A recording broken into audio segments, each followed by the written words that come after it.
소개받은 시사인 김연희 기자이고요. 제가 체력이 약해서 앉아서 하도록 하겠습니다. 예, 제가 항상 어디 가서 시사인 김연희 기자다 이렇게 제가 2015년 입사해서 10년째 그게 입에 붙었는데 뒤틀린 한국 의료의 저자라고 소개하는 거는 이번이 이제 첫 자리라 가지고 좀 떨리기도 하고 쑥스럽기도 하고 이 책은 지금 8월에 나왔는데요. 북토크는 여기 정치발전소에서 처음 하게 되는데 사실 정치발전소는 저도 많이 배우고 의지하는 커뮤니티였어가지고 이 자리에서 첫 번째로 이 책에 대해서 얘기를 할 수 있어서 진짜 좀 굉장히 영광스럽게 생각하고요. 그리고 뭐 아시다시피 지금 그 사람들이 병원에 못 가서 죽는 일들이 실제로 벌어지고 있잖아요. 그래서 그런 상황에서 이런 얘기를 하게 되는 게 조금 마음이 또 무겁기도 하고, 그리고 다들 좀 궁금증이 있으실 것 같아요. 어쩌다가 이게 이런 사단까지 나게 됐는지, 뭐 이런 비용을 감수하면서까지 의사수를 늘려야 되는 건지, 아니면 의사수 늘리는 것 자체가 정말 필요한 건지 되묻게도 되고, 또 뭐 의료개혁을 한다면 그거는 왜 필요한 건지, 그 개혁의 모습은 어떠해야 되는지, 이런 생각들을 좀 최근에 많이 하셨을 것 같은데, 거기에 대해서 제가 어떤 정답을 드리기는 너무 어려운 문제들이지만 시민으로서 어떤 견해를 가지고 본인의 발언권을 낼 수 있는데, 제가 오늘 좀 그 바탕이 되는 배경 지식을 제공해 드린다, 그런 생각으로 준비를 했습니다. 근데 사람들이 다들 어떻게 이렇게 때를 잘 맞춰서 책을 냈냐고 하는데, 그냥 제가 원고를 늦게 넘겨서 이렇게 된 것이고요. 당연히 몰랐죠. 그러니까 의사수를 늘린다는 것은 알았어요. 왜냐하면 사실 지난해 계속 그 의정협의체라 그래가지고 그 의협으로 대표되는 의사단체와 정부에서 협의를 해왔거든요. 그래서 올해 2025년 그 대입에서는 의대 정원을 늘릴 것이다. 그러면은 이제 2024년 4월까지는 정원이 확정이 돼야 되기 때문에 2024년 그 초에는 발표를 할 것이다. 그 정도 타임라인은 있었지만 이거를 뭐 이렇게 2,000명이라는 수로 총선을 코앞에 내놓고 코앞에 두고서는 발표할 거다. 그런 거는 알 수가 없었고, 그리고 이렇게까지 정말 파괴력 있게 한국 사회를 뒤흔드는 의제가 될 거라고는 좀 생각을 못했죠. 그래서 그럼 그 이 책은 사실은 제가 그래서 뭐 지금의 이 의대 의정 갈등을 염두에 두고서 낸 책은 아니지만, 어쩌다 보니까 사실 제가 취재를 하던 기간에 굉장히 한국 의료의 뜨거운 문제들이 계속 발생을 하게 됐고, 그리고 이게 의대 정원까지 이어져서 좀 어떻게 보면 시의성 있는 책이 된 것 같아요. 그래서 이 책이 어떻게 나왔는지 좀 말씀을 으악! 말씀을 드리면, 저는 소개를 받았던 것처럼 그 코로나 취재가 제 기자 인생에서 좀 되게 중요한 분기점이었는데, 2015년에 입사해서 뭐 그냥 다른 기자들처럼 사회팀, 정치팀, 뭐 기획취재팀 이런 데서 취재를 하다가 코로나를 제가 좀 전담해가지고 3년 정도 취재를 쭉 하게 됐어요. 저기 보시면은 저거는 그 이제 2022년 3월에 요양시설에 코로나 환자들이 되게 많이 나왔을 때 방문 진료팀이 꾸려졌었는데, 그 공공병원에서 거기 르포를 갔을 때의 그 사진이거든요. 그래서 제가 이제 3년 정도 코로나 취재를 하다 보니까 보건의료계 쪽 취재원들이 많이 생기잖아요. 뭐 어쨌든 그런 상태였는데, 이제 코로나가 2022년에 좀 오미크론 나오면서 주춤해지고 2023년 되면서 사실은 우리가 이제 팬데믹 좀 종료가 되고 이럴 쯤이었는데, 뭔가 기다렸다는 듯이 보건의료 이슈들이 막 터져 나오는 거예요. 작년부터 생각을 해보시면은 뭐 제가 책에도 썼지만 이제 길병원이라는 인천의 되게 큰 병원에서 소아 입원 진료를 중단한다, 그런 뉴스가 나오고, 연이어서 사실 세브란스 같은 데서도 소아 입원 환자라든지 응급 환자를 원활하게 받지 못한다, 축소된다, 그런 기사가 나오고, 그 다음에 또 2022년 그러니까 12월쯤에 그때 윤석열 정부가 그 그러니까 드디어 자기들이 어떤 개혁 정책을 발표하겠다라면서 들고 나왔는데 그게 맨 처음에 얘기했던 어떤 3대 개혁, 뭐 노동, 연금, 그다음에 교육 그게 아니라 건강보험 개혁을 들고 나왔었어요. 그래서 건강보험의 지속 가능성에 빨간불이 켜졌다. 그러면서 문재인 케어를 때리기 시작하면서 그 얘기를 이제 대대적으로 했었고 그리고 작년 내내 사실 응급실 뺑뺑이 소위 말하는 응급실 뺑뺑이 그러니까 응급 환자가 적합한 그러니까 응급실을 찾지 못해가지고 계속 수용 거부당해서 뭐 8군데, 10군데 막 이렇게 돌아다니다가 목숨을 잃게 되는 또 그런 사건들도 발생하고 또 소아과 오픈런도 굉장히 작년에 그 기사들이 많았거든요. 그래서 막 새벽부터 줄 섰는데도 아이를 병원에서 그 진료하기 어렵다. 그리고 의사 구인난, 그래서 몇 억씩 줘도 의사를 못 구한다. 그런 뉴스들이 막 줄줄줄줄 이어진 거죠. 그러니까 정말 뭔가 부글부글 끓던 게 임계점에 도달해서 팍 터지는 건가? 라는 그런 느낌을 취재를 했던, 그러니까 취재 기자로서도 받았고, 뭔가 시민들도 뭔가 우리 시스템에 구멍이 났는데 예전처럼 원활하지 않은데 이런 것들을 좀 작년 한 해 동안 직감을 하셨을 것 같아요. 그래서 이제 이 출판사에서도 그러니까 뭔가 보건의료 이슈가 되게 전문가적인 영역으로만 다뤄지고 의사들의 뷰로만 얘기가 되는데 이걸 사회과학적으로 좀 다룬 그런 책이 필요하겠다. 그래서 지난해 9월에 저한테 그 제안이 왔고 사실은 올해 2월까지 원고를 다 넘겼어야 되는데 그걸 못 넘겨가지고 8월에 나오게 되었다는 얘기입니다. 네, 어쨌든 이런 이슈들이 지난해에 쭉 터져 나오는데 그러면은 제가 했던 것들은 뭐냐? 저는 이제 시사인이라는 매체에 있고 시사인은 주간지이거든요. 근데 주간지로서 이런 어떤 응급실 뺑뺑이 사건이라든지 아니면 소아과 오픈런 사건이라든지 아니면 소아가 입원 진료를 못 받아서 사망하는 사건이라든지 그런 거 일보를 쓰지는 못했어요. 제가 단독을 하지는 못했는데 이제 그런 사건이 벌어지면은 그러니까 그 사건의 뒤를 쫓았다고 할까요? 이게 구조적으로 왜 그런 일이 벌어졌는지, 그러니까 어떤 개인의 부주의도 있을 수 있지만 그런 그러니까 부주의나 아니란만을 탓할 수 없는 어떤 시스템의 문제는 없는지, 그리고 만약에 시스템에 문제가 있다면은 그게 되게 어디서부터 촉발이 됐는지 그런 것들을 좀 파고 들어가는 그 취재를 할 수 있었던 거죠. 왜냐하면 저는 주간지 기자니까 짧으면은 1주, 길면은 2주 정도 취재 시간이 주어져서 이제 이 관여된 사람들도 이 사람 저 사람 다 만나보고 전문가도 만나보고 현장에 있는 사람도 만나보고 뭐 소아과 얘기라고 한다면은 그냥 의사들 얘기만 듣거나 아니면은 뭐 보호자들 얘기만 듣거나 그런 게 아니라 좀 여러 사람들 그 이해 당사자들이랄까 아니면 사건 관계자들이랄까 이런 사람들을 좀 그 만나면서 좀 다층적으로 취재를 할 수 있었는데 그러면서 점점 알게 되는 게 와, 이게 보건의료에서 지금 표면적으로 일어나는 이 사건들의 물밑에서 이게 오랜 시간 동안 보통 꼬여 있었던 게 아니구나 라는 거를 점점 알게 되는 거예요. 그래서 대표적인 게 응급실 뺑뺑이 문제를 예로 들 수 있을 것 같은데 제가 타이틀도 소자목도 썼지만 응급실 뺑뺑이는 응급실의 문제가 아니다 라는 거거든요. 그러니까 무슨 얘기냐면 우리가 응급실에 못 가가지고 처치를 못 받은 그 제대로 된 의료적 처치를 못 받은 환자가 생기면은 응급실에 온 사회의 시선이 주목이 되잖아요. 그래서 응급실 개수가 부족한가? 뭐 응급실이 너무 멀리 있나? 아니면 응급실에 병상이 부족한가? 아니면 응급실에 의사가 부족한가? 그런 얘기들을 하게 되는데 사실 응급실 문턱이 점점 높아지고 환자들이 저 응급실 문턱을 넘기 어려워지는 데는 응급실만 봐서는 사실 도저히 답이 안 나오는 얘기들이 뒤에 있었던 거죠. 그러니까 사실 그러니까 응급실이라는 건 그러니까 예를 들어서 뭐 어디서 떨어진 외상 환자가 발생했어요. 그러면은 그 사람을 구급대원들이 데리고서는 급하게 응급실에 딱 들어가요.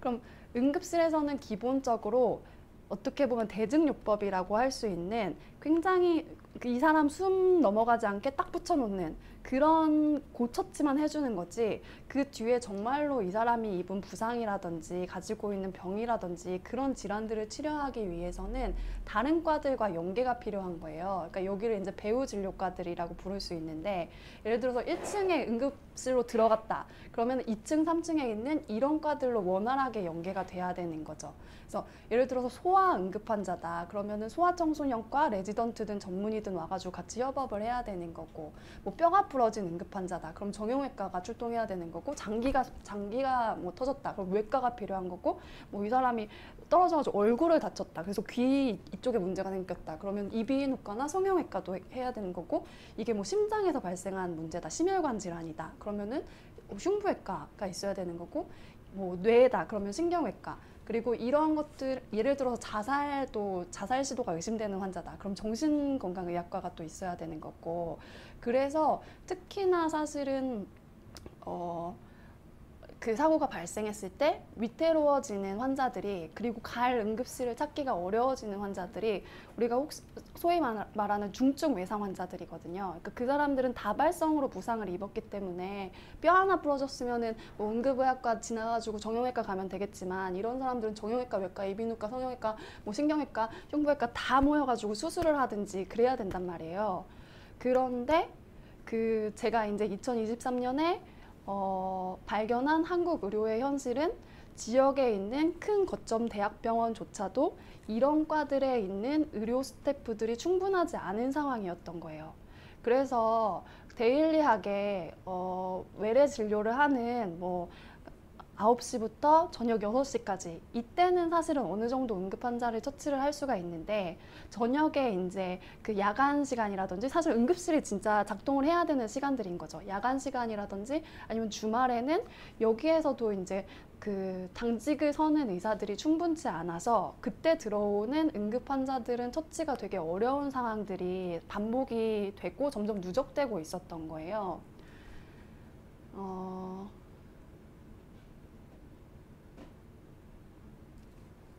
그래서 그러니까 보니까 응급실 가기 어려운 거 보니까 응급의학과 환자도 부족한 것 같아.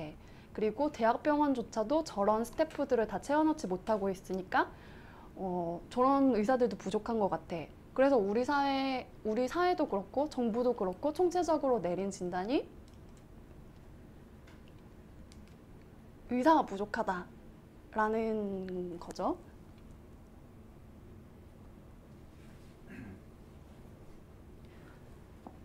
그래서 근데 제가, 저희가 2020년에도 한번 문재인 정부에서도 의대 정원 시도를 했었잖아요. 근데 그때도 취재를 했었는데, 그때랑은 뭔가 정말 온도 차이가 되게 현격하다는 거를 느꼈어요. 그때만 해도 언론들이 의사가 부족하냐 아니냐를 가지고 그거를 쟁점에 두고서는 보도를 하는 그런 그러니까 의사 측 얘기도 들어보고 뭐 아니면 정부 측 얘기도 들어보고 이러면서 그러니까 의사 수가 부족한 게 맞아? 를 따져보는 그런 기사들이 꽤 있었는데, 그리고 사회적으로도 근데 의사 늘려야 되는 게 진짜 맞나?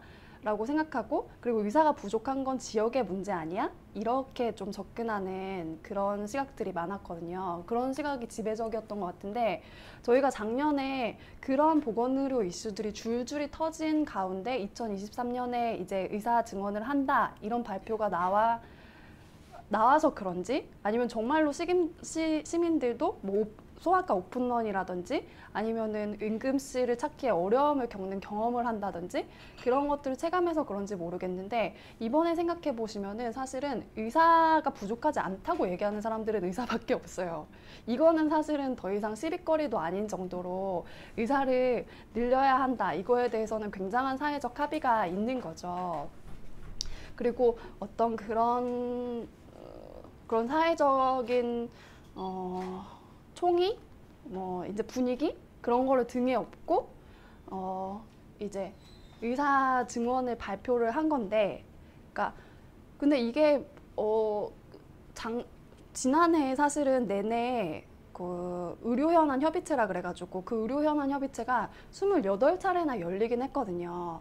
그리고 제가 물밑에서 듣기로는 그 의협 같은 곳에서도 내심 400명까지는 받는다라고 했다고 네, 알고 있어요. 그러니까 그거는 뭐 이거는 공식적으로는 확인된 건 아니지만 그러니까 그 정도의 컨센서스는 있었던 것 같은데 근데 이제 2월 6일에 10년간 매년 의대 정원을 2,000명을 증원한다 라고 발표를 한 거죠. 근데 저 2,000명이라는 숫자는 저처럼 좀 오래 취재를 하고 그리고 또 의료계에서 이게 어떤 얘기가 나오는지에 대해서 감이 있었던 그러니까 그런 얘기들을 좀 듣던 기자한테도 너무 좀 생뚱맞은 숫자기는 했어요. 그리고 이제 그 밑에 그 밑에 이제 요런 그 연구 결과들을 참고해서 발표를 했다라고 말을 하는 거죠. 근데 저 서울대 의대 보고서나 보건사회연구원 보고서나 뭐 한국개발 KDI 보고서나 다 의사를 늘려야 된다고 말하고 저 정도 숫자를 늘려야 된다는 시나리오가 없는 건 아니에요. 그러니까 사실은 의사를 늘려야 된다는 얘기들이 저 보고서들의 주된 내용은 맞거든요. 근데 사실은 근데 이게 숫자만 가지고 할 수 있는 일은 아니잖아요. 그러니까 2,000명을 늘린다는 거는 현재 의대 정원이 3,058명인데 5,058명으로 늘게 되는 거고 그러면은 그 1년 만에 65%를 키워버린다는 거거든요. 그러니까 1.5배의 수용력을 의대에서 갖춰야 되는 건데 그래서 굉장히 이제 좀 메가톤급 그런 발표가 된 거죠. 그러면서 이 발표가 있고 막 정부에서 뭐 이제 사법 처리를 한다 아니면은 뭐 업무 개시 명령을 한다 막 이렇게 그러면서 좀 살벌하게 굴었지만 2월 22일에 전공의들이 집단 사직을 하고 의대생들은 집단 휴학을 하고 지금까지 돌아오지 않고 있는 거죠. 7개월, 8개월 거의 이제 8개월이 됐네요. 그리고 최종적으로는 2025학년도에 한해서는 2,000명이 아니라 1,500명을 증원한다. 이렇게 조금 규모가 줄어들어가지고 지금 4,700명 정도 이렇게 이번에 모집을 하게 되는 상황입니다.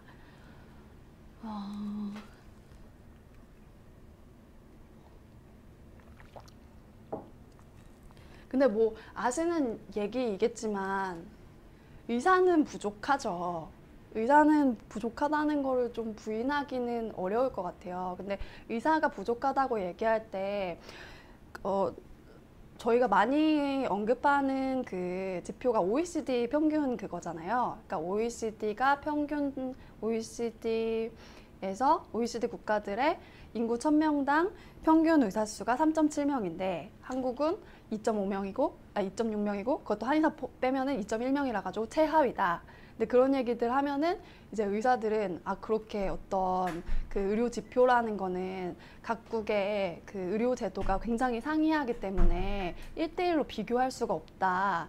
뭐 그렇게 적은 의사 수에도 우리 한국의 의료 성과가 굉장히 뛰어나지 않냐. 뭐 기대 수명들 그런 얘기 하는데 그러면서 굉장히 막 그런 어떤 복잡한 어떤 수치들을 들고 나와가지고 그러니까 의사 수가 부족한지 아닌지를 따지는 것 자체를 아주 까다로운 일처럼 보이게 만들지만 이거는 조금 상식적인 수준에서 이해할 수 있는 거라고 생각하는데요. 그래서 저는 요 설명을 드리면은 좀 전반적으로 그러니까 그래 부족할 수밖에 없지 그런 이해가 되실 것 같은데 보시면 이게 지금 한국의 그 의대 정원 그거거든요. 그래서 저희가 좀 그 기사들을 열심히 보신 분들은 알겠지만 18년째 동결됐다 이런 표현들을 많이 해요. 2006년부터 18년째 동결됐다.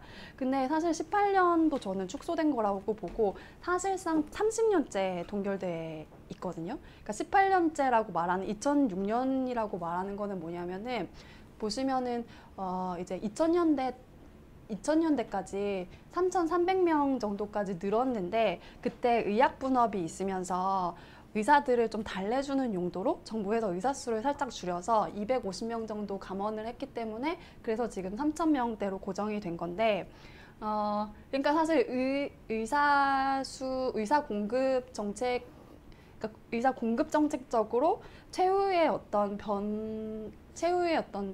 정책적인 시도가 있었던 거는 1990년대인 거죠. 그래가지고 3,300명까지 늘렸던 거고, 그래서 그때 이제 의대가 가천대, 뭐 성균관 의대, 네, 이런 의대들이 다 그때쯤 생긴 거거든요. 그래서 9군데가 더 늘어나면서 총 41개가 되면서 3,300명, 3,000명대로 고정이 되게 되었는데, 그러니까 그게 그러면은 1994년 도에 대충 정해진 그런 의대 정원 규모니까 30년째 의대 정원은 제자리라고 할 수 있겠죠? 그런데 그 사이에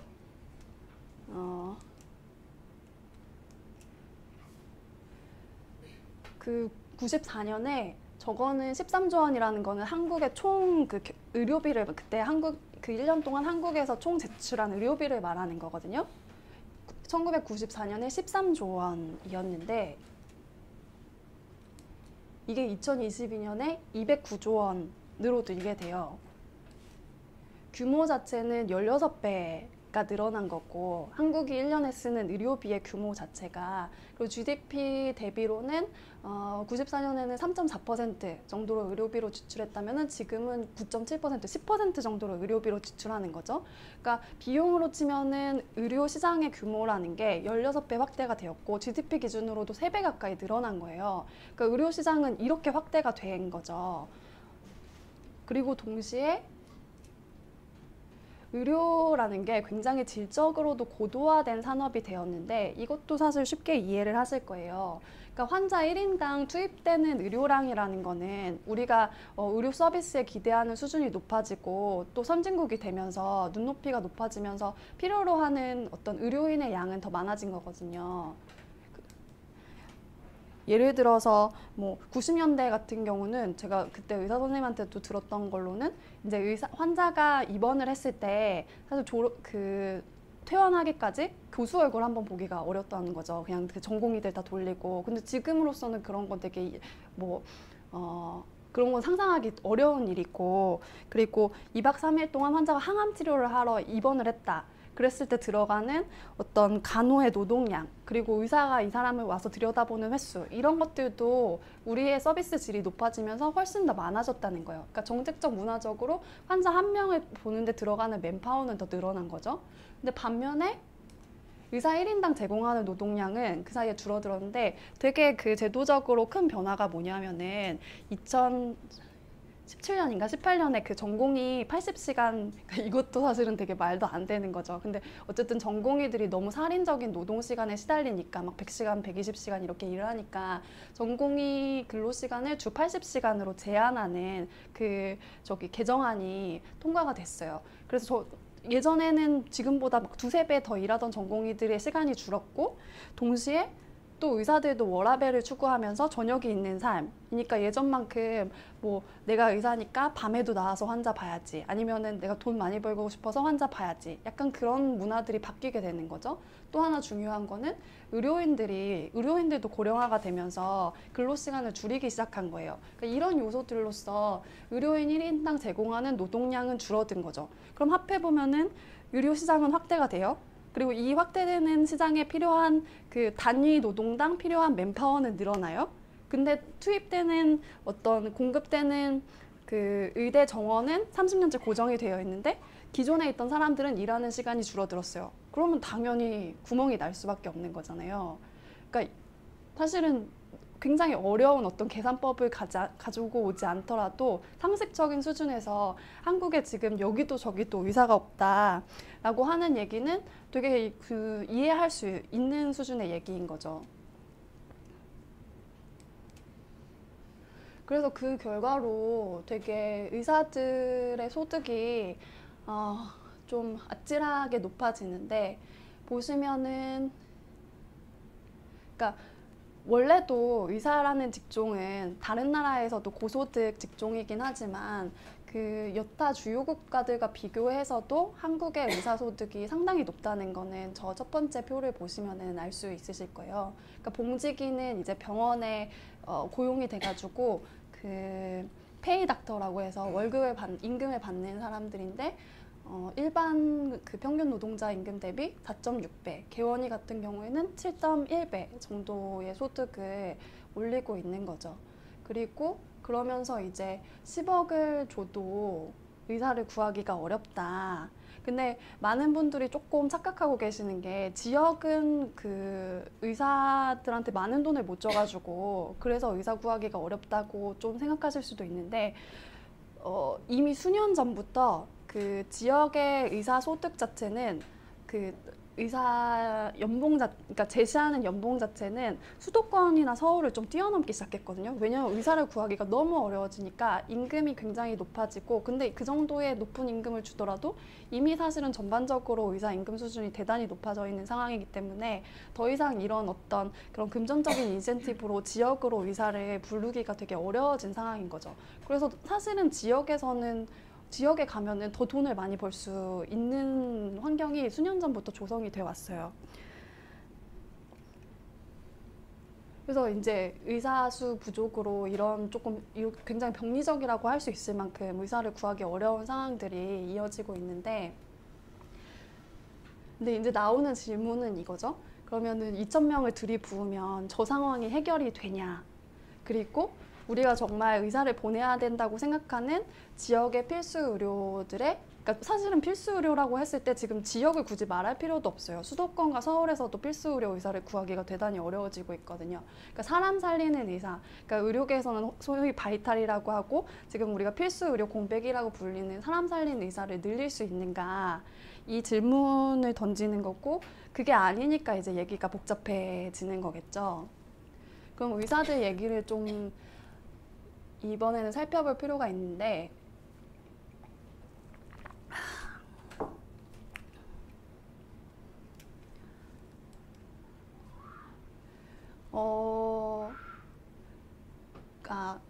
그러니까 사실 의료계에도 목소리가 굉장히 많이 분화돼 있어가지고 뭐 하나라고 통일할 수는 없지만, 어쨌든 대한의사협회에서 의사수를 늘려야 된다라고 했을 때 그 매번 전통적으로 들고 나오는 논리를 정리해 보면은 이런 거거든요. 그러니까 사실 의사 수 자체는 부족하지 않은데, 이거는 필수 의료라든지 지역이라든지 이렇게 의사가 가야 할 곳으로 배치를 하지 못하는, 그러니까 배치 실패의 문제인 것이다. 의사 총량은 부족하지 않다. 그럼 그 배치 실패는 왜 생기느냐? 소아과, 흉부외과, 신경외과처럼 필수 의료 같은 데는 진료도 어렵고 근무도 열악한데 보상까지 적다. 그러니까 의사들이 가겠냐, 저기에. 그런 얘기인 거죠. 그러니까 근데 이 주장은 사실은 저희가 실제로 그 통계를 살펴보면은, 데이터를 살펴보면은 일말의 진실을 담고 있거든요. 그러니까 결국은 정리하면은 수가가 낮다라는 건데, 그러니까 필수 의료의 처주는 수가가 낮다라는 얘기를 하는 거죠. 근데 저희가 그 수가 얘기를 많이들 하는데 조금 개념을 한번 짚고 넘어가면 좋을 것 같아요. 그러니까 수가라는 거는 저희는 다 건강보험에 가입돼 있잖아요. 그리고 모든 병원도 다 건강보험 당연지정제로 가입이 돼 있거든요. 그래서 국민건강보험이 의료행위에 대해서 지불하는 가격인 거예요. 예를 들어서 감기에 걸려가지고 우리가 가서 진료를 받았다. 그러면은 그 진료에 대해서 환자도 일정 부분 본인 부담금을 내지만 건보공단에서 그 급여를 주는데, 그때 그 급여의 그 정해진 가격대로 가격을 주는 게 그게 수가인 거죠. 그래서 한국의 그 수가는 건보가 적용되는 의료행위가 6,000개 정도로 굉장히 세분화되어 있거든요. 근데 당연히 그러니까 병원에서 하는 의료행위들이 굉장히 많으니까 그거 하나하나의 가격을 매겨서 주려면은 6,000개 정도 뭐 대고도 남겠죠. 근데 이 의료행위 6,000개를 다시 큰 카테고리로 재분류를 하면은 기본적으로 6개 정도로 재분류를 하는데, 기본 진료, 그러니까 진찰이랑 입원, 그 다음에 수술, 세 번째 처치, 네 번째 기능 검사, 다섯 번째 검체 검사, 여섯 번째 영상 검사, 이렇게 나누거든요. 근데 이게 아마 2020년 기준일 텐데, 보시면은 사실 각 이 6개 의료행위별로 그 보상률이 상당히 그 격차가 나는 거를 아실 수 있어요. 그러니까 기본 진료나 수술처럼 어떻게 보면은 사람 손이 직접 가는 것, 거기에 대해서는 의료비, 그러니까 수가가 원가보다 낮게 책정이 돼 있고, 장비를 이용하는 검사, 검체 검사나 영상 검사, 여기에 대해서는 그 원가보다 더 높게 보상해주는 요런 지금 구조로 되어 있는 거죠. 그러면은 이런 구조였을 때 이득을 보는 진료 과목이 있고 손해가 되는 진료 과목이 있는데, 그게 우리가 손해가 되는 진료 과목들이 지금 우리가 말하는 필수 의료에 해당되는 곳들이 많은 거예요. 왜냐하면 소아과 같은 경우는 사실은 대부분 진료실에서 진찰하는 것들이 대부분의 의료행위이기 때문에 그래서 그렇게 되는 거고, 흉부외과 같은 경우는 수술을 많이 하는 거잖아요. 근데 수술 중에서도 사실 그러니까 사람 생명과 직결된 수술들이기 때문에 건강건보에서 급여 적용이 되는 수술들이 대부분이란 말이죠. 그럼 이런 과들은 사실 아무래도 보상 수준이라든지 수익이 낮을 수밖에 없는 그런 구조로 짜여 있는 것은 맞습니다. 그래서 진료 과목별로 굉장히 임금 격차가 많이 나는 것을 보실 수 있는데요. 보면은 근데 이런 거 보면 사실 좀 현타 오는 게, 소아청과 돈 못 번다고 해도 3.5배 벌 수 있죠. 그리고 이제 제일 탑 안과 같은 경우는 임금 노동자 대비 10배 정도 이렇게 벌게 되고, 우리가 소위 많이 들어보셨던 피한성이라 그래가지고 이제 피부 미용하는 피부과, 안과, 성형외과, 그러니까 피부과도 탑에 있고요. 근데 성형외과가 생각보다 낮잖아요. 근데 이거에 대해서는 옆에 이제 우리가 보통은 저 전문 과목별 의사소득비를 많이 보는데 의료기관 종별 의사소득비를 같이 볼 필요가 있어요. 이거는 무슨 얘기냐면은, 의료기관은 크게 우리가 그런 얘기는 많이 들어보셨잖아요. 그러니까 1차 의료, 2차 의료, 3차 의료로 이렇게 피라미드 구조로 돼 있어가지고 경증, 그다음에 뭐 중간 단계 환자, 뭐 제일 중증한 중환자를 본다 이렇게 돼 있잖아요. 그러면은 사실은 제일 중환자, 그리고 생명이 경각에 달린 환자를 보는 데가 필수 의료 성격에 가장 가깝겠죠. 거기가 이제 상급 종합병원이 되는 거고, 우리가 흔히 생각하는 큰 대학병원들이 여기에 이제 속하는 거고요. 그 다음에 필수 의료의 성격상으로 이제 경중을 따져보자면은 상급 종합병원이 가장 강할 것이고, 종합병원, 병원, 의원 순서가 되겠죠. 근데 여기 소득 수준을 보시면은 소득 수준은 병원이 가장 높고, 그 다음이 의원, 그 다음이 종합병원, 상급 종합병원, 이런 식으로 완전 거꾸로 돼 있는 거예요. 근데 상급 종합병원이나 종합병원일수록 그러니까 필수 의료 성격이 짙고 또 생명과 직결된 의료를 한다라는 얘기는 그만큼 사실은 환자를 돌보는 프레셔도 높은 거고, 의료 소송의 위험도 사실은 더 높은 거고, 또 당직이라든지 이렇게 밤이나 주말에 일해야 될 일들도 더 많은 거거든요. 그럼 근무 여건도 사실 더 빡세다는 얘기인데 거기에 돌아가는 보상은 더 적다는 얘기니까, 그러니까 사실은 우리 의료 체계에서 어떤 인센티브 구조가 대단히 뒤틀려 있는 것은 맞죠. 그거를 이제 보실 수 있을 텐데요. 그런데 사실 얘기를 여기서 끝내게 되면은 사실 되게 중요한 큰 그림을 놓치게 되는 게 있는데, 뭐냐면 지금 우리는 급여에 대해서 계속 얘기했잖아요. 급여 시장에 대해서. 그러니까 급여 시장은 건강보험에서 통제를 받는 가격이죠. 건강보험에서 그 수가라고 해가지고 의료 행위에 대해서 가격을 정해주니까.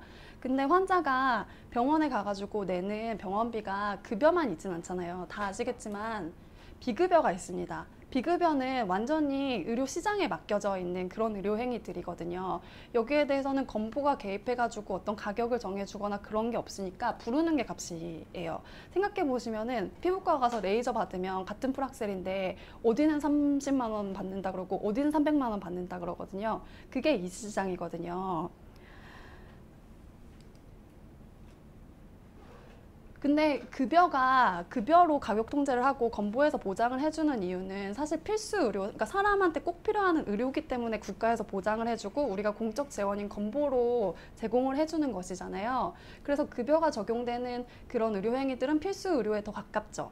그리고 비급여 시장이라고 하는 거는 우리가 전통적으로 많이 얘기했던 피한성, 피부과, 안과, 성형외과, 그 피부 미용하는 그런 곳들.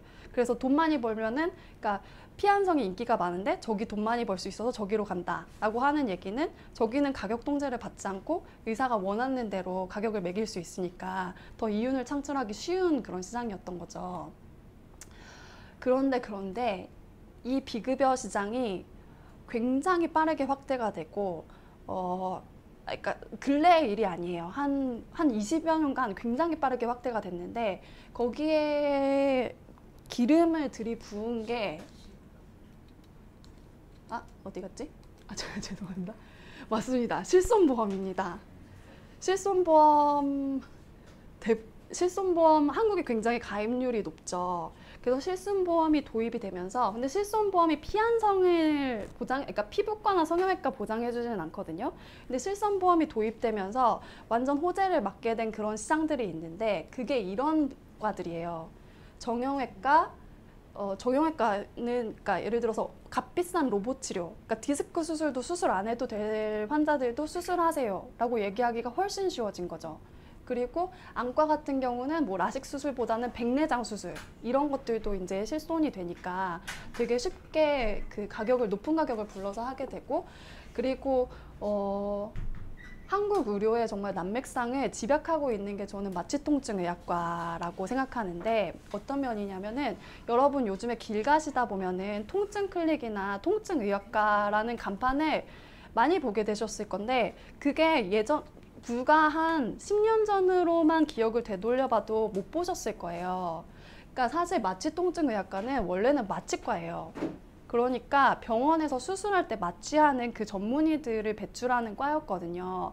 근데 이게 실손보험이 도입되고 또 고령화 추세가 있고 또 우리가 근골격계 질환들을 많이 앓게 되면서 이런 그러니까 어떤 통증 주사라든지 도수 치료 이런 걸로 통증을 관리하는 그 시장이 굉장히 팽창하게 된 거예요.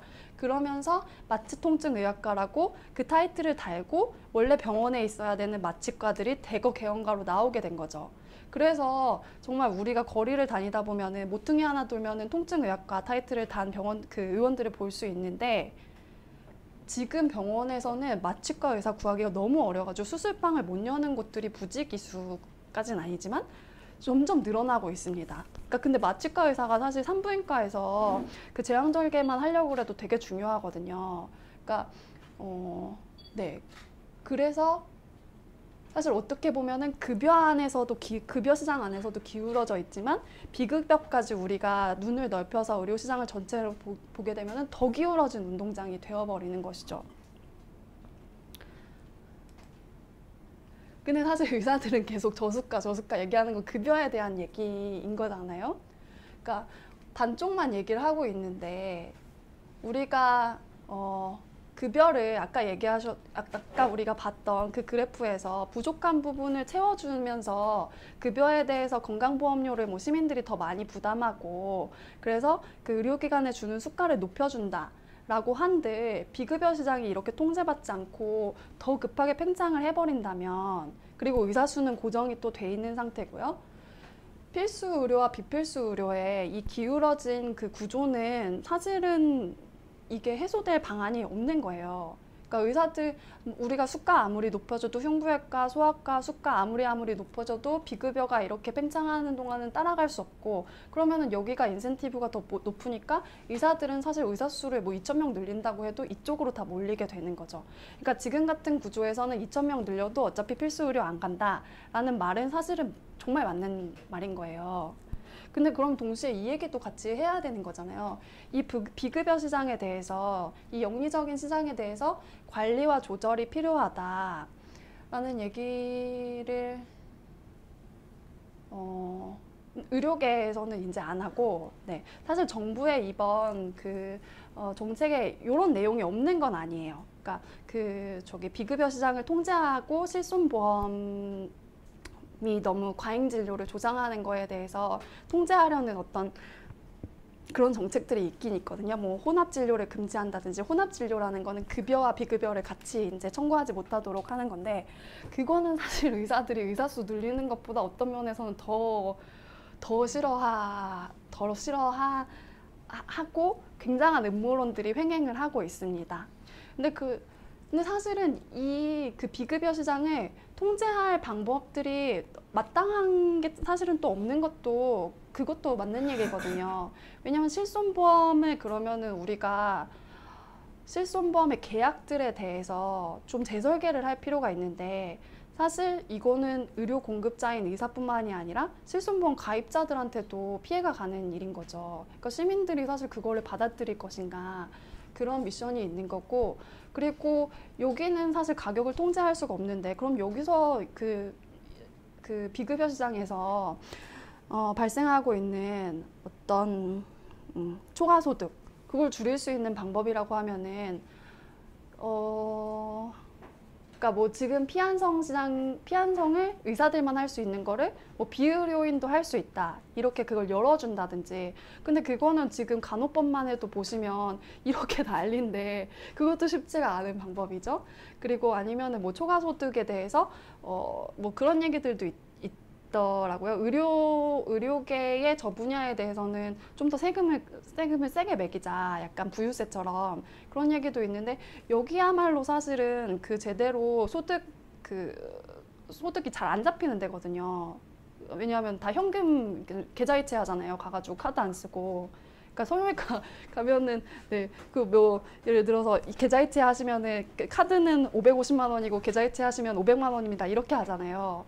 그러니까 사실 여기 상당히 복마전이라서 쉽지 않아요. 이 비급여 시장을 조절하고 관리하는 필요성은 있지만 이게 쉽지가 않습니다. 근데 여기에 대해서 굉장히 섬세하고 조금 더 정교하고 확고한 정책적 의지가 없이, 그러니까 문제의식은 비췄지만, 그러니까 의사수 2,000명 늘리자라고 해버리니까 사실 의대 증원에 대해서 호의적인 의사들조차도 이대로는 안 되는데, 이거 진짜 위험한데, 이렇게 얘기를 할 수 있게 되는 거예요.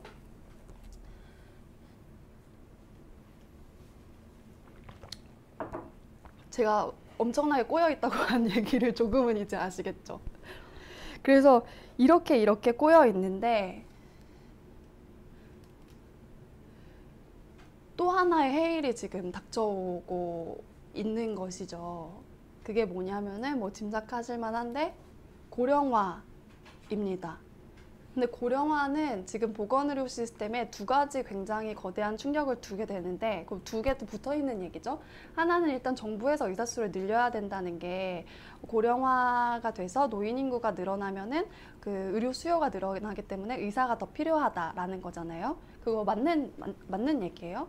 근데 그러면 동시에 또 고령화가 어떤 이펙트가 있냐면은 의료비를 굉장히 폭증시키는 그런 아주 강력한 이제 요인이 되는 거거든요.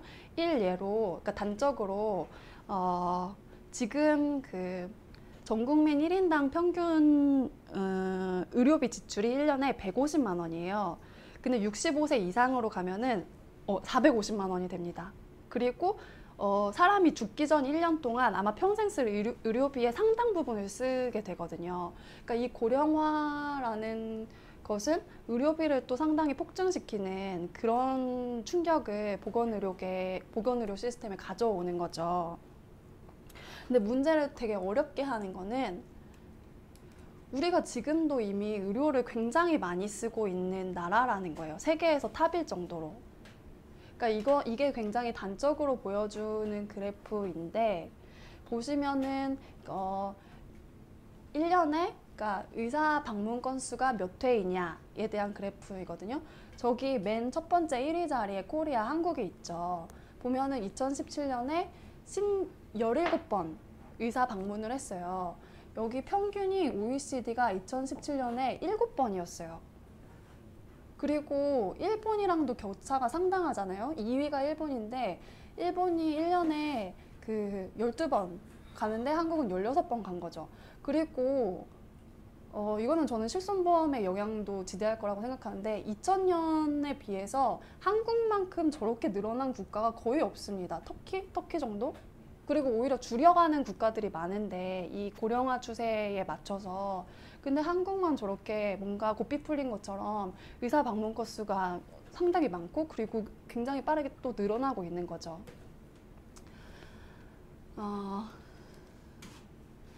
이거는 제가 제목을 좀 딱딱하게 붙였는데 사실 저희 보건의료 시스템 안에 이미 의료 이용 증가를 부추기는 구조적인 기전이 자리 잡고 있거든요. 그러니까 그게 행위별 수가제라고 부를 수 있는 건데, 그러니까 그 의료비에 대해서, 그러니까 대부분의 나라들은 사실은 공보험이 있거나 아니면 나라에서 직접 의료를 제공하거나 이런 식으로 해가지고 나라에서 의료 비용을 정하는 방식들이 있단 말이에요. 근데 우리가 뭐 흔히 많이 듣는 포괄수가제 이런 것들은 예를 들어서 맹장 수술을 했다. 그러면은 맹장 수술을 한 거기에 정해져 있는 가격이 있어가지고 맹장 수술을 하면 500만 원을 줄게.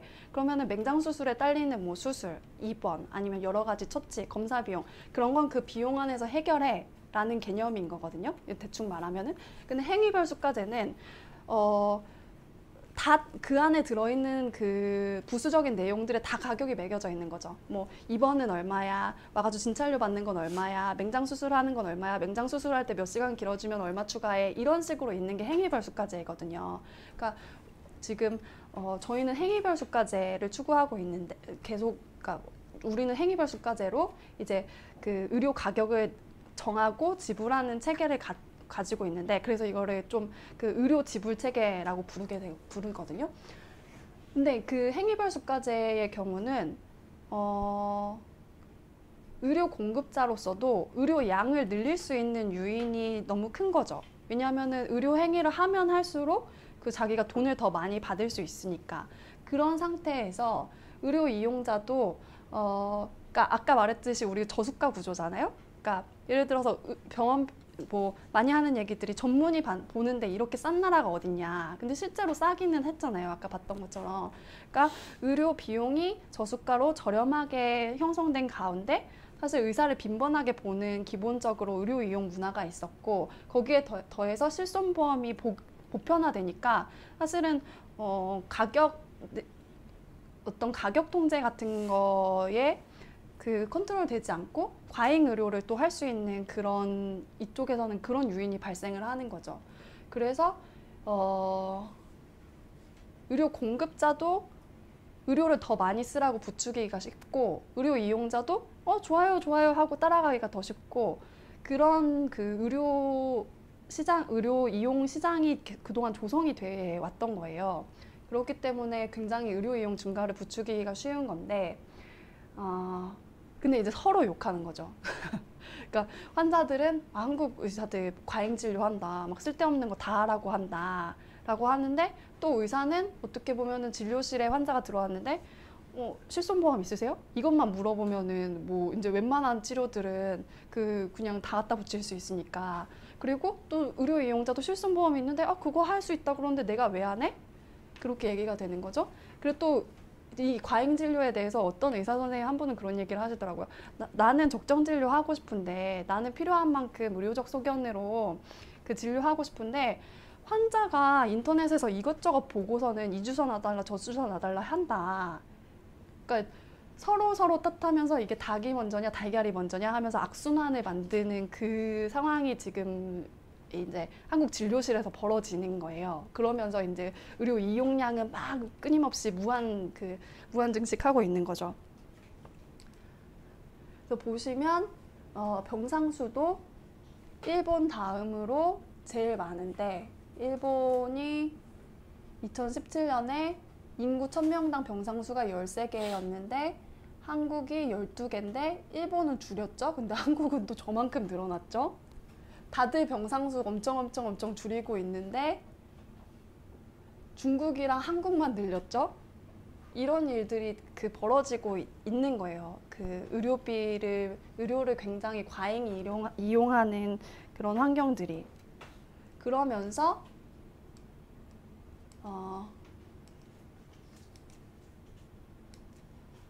의료비가 진짜 스카이로켓 타고 있어요. 저희가 OECD 평균 중에서 의료비를 가장 많이 쓰는 나라는 아니지만 의료비 증가 속도가 가장 높은 나라이거든요. 한국이 지금 2013년에서 2018년 동안 그 의료비가 연평균 7% 늘어났는데, 이 정도로 늘어나는 그 국가들은 저런 동유럽 국가들, 그러니까 의료 인프라가 부족했던 그런 국가들이 좀 대부분이잖아요. 그리고 이게 2018년 이후에 제가 2021년까지인가 그걸 다시 한번 봤는데 이 증가 추세가 더 가팔라졌거든요. 그러니까 이렇게 의료비가 굉장히 지금도 빠르게 증가하고 있는데 여기에 고령화의 해일이 밀려오는 것이죠.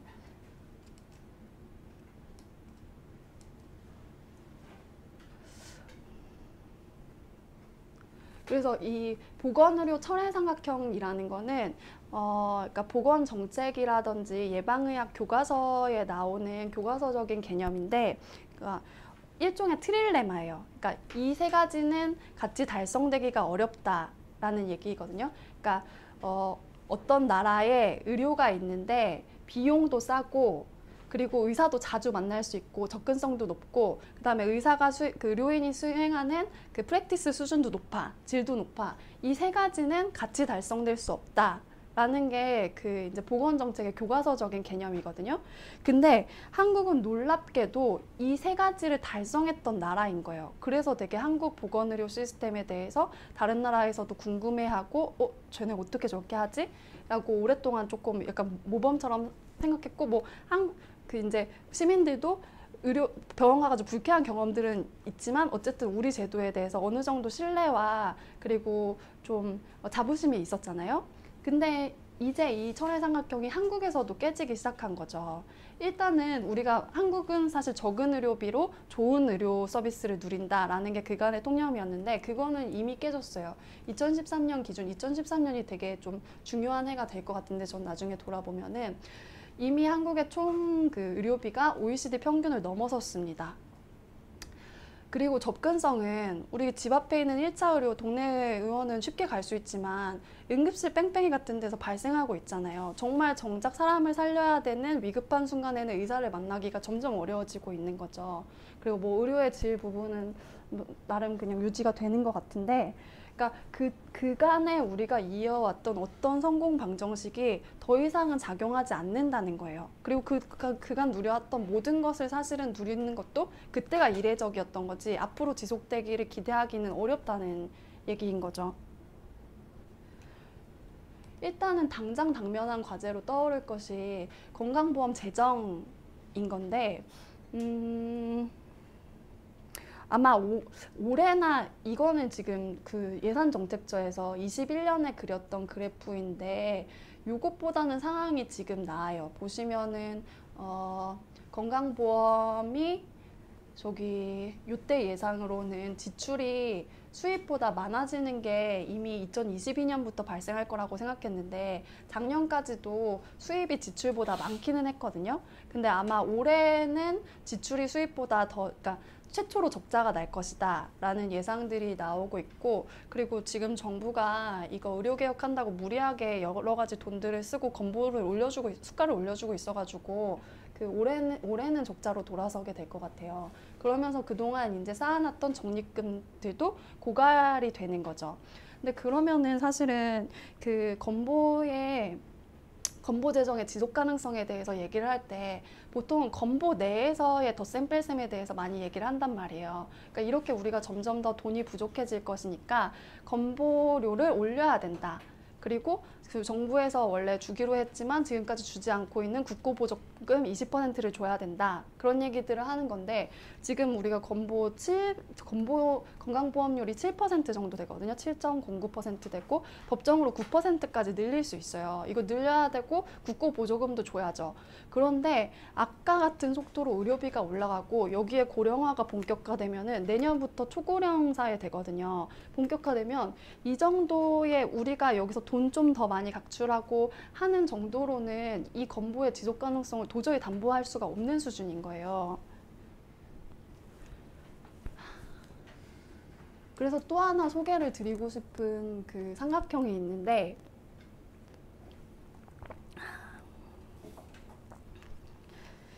이제 보건의료 제도의 세 주체라고 저는 요 개념을 알고 나서 좀 굉장히 신선하다고 생각을 했는데, 왜냐하면 우리가 항상 보건의료 개혁이라고 한다든지 아니면 보건의료 제도라고 한다든지 그러면은 거기에 이제 당사자들은 그 공급자인 의사라든지 간호사라든지 어떤 의료인 그리고 그거를 수행하는 정부 이렇게까지만 생각을 하잖아요. 근데 어떤 한 나라의 보건의료 시스템을 구성하고 운영하는 데 있어서 그 못지않게 아니면 그보다 더 중요한 어떤 그 당사자는 이용자, 시민이라는 거죠. 그러니까 이 셋이 삼박자를 맞춰가지고 그 보건의료 시스템을 구성하고 잘 관리하고 운영해 가야 되는 거지, 뭐 의사나 정부에만 어떤 책임을 떠넘길 수는 없다는 거예요. 그리고 또 다른 말로 하자면은 그만큼 시민들에게 또 여기에 대해서 발언권이 있다는 거죠.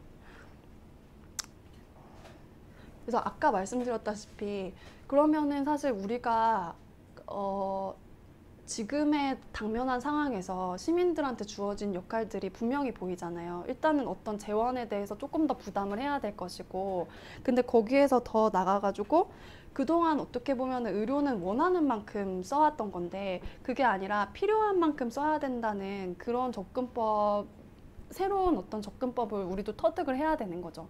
근데 그리고 실손보험 같은 것도 좀 어떤 부분에서는 좀 약간 양보를 해야 되는 거고, 그러면서 동시에 의료 공급자들은 아까 그 비급여에서 추구하던 높은 어떤 초과 수익이라든지 그다음에 그리고 행위별수까지 바꾸는 것도 굉장히 반대가 많거든요. 왜냐하면 의사로서는 가장 돈 벌기 쉬운 그런 그리고 현상 유지가 제일 좋은 거잖아요, 지금.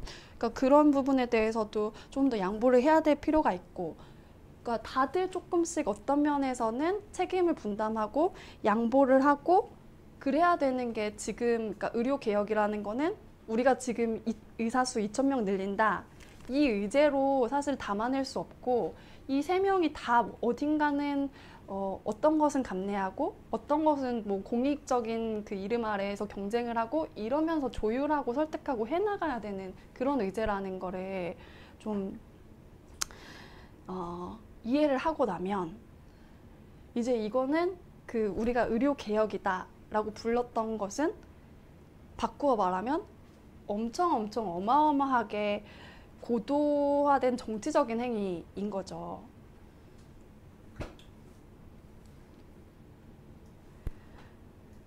그래서 이게 책에도 한 챕터 나오고 개고해서 넣었던 건데, 제가 3월, 그러니까 저게 발행이 4월에 됐으면은 3월에 썼던 기사인데, 그러니까 윤석열식 의대 증원 정치의 빈곤을 드러내다 라는 타이틀로 기사는 실렸고, 저기 책에는 뭐 그 의사들은 왜 정부를 불신하는가 이렇게 이제 정리해서 넣었는데, 요 기사를 그때 쓰게 됐던 거는 아마 보건의료 정치라는 말을 거의 못 들어보셨을 텐데, 한국에 거의 유일하게 있는 그 보건의료 정치학자가 정운기 박사님이라는 분이거든요. 그러니까 그분은 정치학을 전공한 다음에 그 다음에 보건의료 그러니까 보건의료 정치를 진짜 공부를 한 사람인 거예요. 근데 저도 그 프레임이 굉장히 새로웠는데, 또 그분이 이제 그 코로나 취재를 하면서 알게 된 분인데, 우리한테 좀 필요한 얘기가 사실은 이런 얘기인 것 같다. 그러니까 지금 발생하는 문제라는 게 자기가 보기에는 보건의료 정치가 너무 왜소해서 발생하는 문제인 것 같다는 거죠. 그러니까 사실은 그 2,000명 그 증원 발표를 하고 거기에 대해서 비판하는 많은 목소리들이 이거 총선용 카드로 내놓았다, 이거 정치적으로 의대 증원을 추진하기 때문에 그래가지고 이 사달이 난 거다라는 얘기였는데, 근데 그 얘기를 도리어 생각해 보면은 의대 증원이라든지 의료 개혁이라든지 이런 것들을 다 단순히 되게 올바른 어떤 정책이 있고 그거를 그냥 이식하는 일로만 시민사회에서도 생각을 했던 거고 정치권에도 생각을 했던 거죠. 근데 아까 우리가 살펴본 거에 의하면은 사실은 이거는 어떤 정책 하나가 올바라서 되는 게 아니라 굉장히 첨예한 이해관계들을 조율하고 그 사람들을 설득하고 거기서 양보를 얻어내고 그래야 되는 사안의 개혁인 거잖아요. 그래서 어쩌면은 이거는 제대로 정치적이고 실력 있게 정치적이지 못해서 지금 이 갈등과 이 사단이 벌어졌다라는 게 사실은 저는 좀 그 견해에 가깝거든요. 어,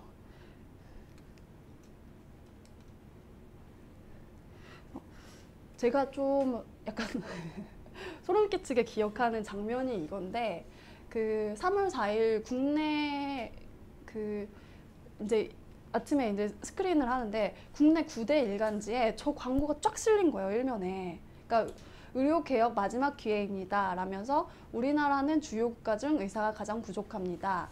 뭐 고령화로 의사 필요한 사람이 급격하게 늘어납니다. 전문의는 10년 뒤에나 배출이 되니 지금 빨리 서둘러야 합니다.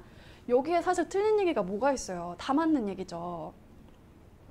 근데 이렇게 정말 좌우를 가리지 않고 9개 일간지에 광고를 쫙 싣고, 그리고 그때 뭐 주의 깊게 보셨으면 아시겠지만 어디 지하철 이런 데서도 광고 엄청 많이 나왔어요. 그러니까 이게 저는 어떤 느낌이 들었냐면 의료 개혁이라는 의료 개혁을 굉장히 전쟁하듯이 추진하고 있구나. 그러니까 마치 의사들을 이 한가운데에 몰아놓고 저런 광고라든지 여러 가지 그런 홍보물을 통해서 조준 사격하는 그런 느낌인 거죠. 근데 이게 정말 의사 수 2,000명만 늘려가지고 의사들을 이렇게 때려 부셔가지고 해결된 문제라면은, 그러니까 단일 전선에 고착된 문제라면은 전쟁하듯이 어쩌면 풀 수도 있을 것 같은데, 그게 아니라 의사 수를 늘리고 그 뒤에 굉장히 다층적인 그 문제들이 남아 있는 거잖아요. 그 조율해야 되는 그런 그 아젠다들이 남아 있는 거고. 그렇다면은 사실은 이런 식으로 접근해서는 안 됐던 거고. 근데 또 생각해보면은 우리가 한국 사회에서 어떤 개혁이라는 이름을 붙이는 것들을 전쟁하듯이 하지 않아 본 적이 있나? 생각해보시면은 조금 떠올리기 되게 어려울 것 같아요. 그러니까 우리가 어떤 오래된 문제가 있는데 시스템의 구조적인 변화가 필요한데 그 개혁을 추진한다고 했을 때 그거를 이거는 갈등 조정이 필요하고 문제를 해결하는 거지, 어떤 오래된 잘못된 기득권 세력을 때려 부셔가지고 할 수 있는 일이 아니야. 이거는 이건 문제를 해결하는 관점에서 봐야 되는, 접근해야 되는, 풀어가야 되는 그런 사안이야 라고 해본 경험이 사실 없어요. 제가 돌이켜보면은. 그렇기 때문에 어떻게 보면은 지금 정말 8개월째 이어진 이 소동은 한국 사회의 실력에 대해서 되게 철저하게 묻게 되는 것이죠. 그러니까 의사 사회의 어떤 의사 집단의 반사회성이나 어떤 사이코성이나 그런 것들도 너무 적나라하게 드러나지만, 또 동시에 우리가 지금 앞으로 우리한테 다가올 이런 성격의 문제들을 해결할 실력이 있나? 라는 거를 되묻게 하면 굉장히 저는 굉장히 아찔해집니다.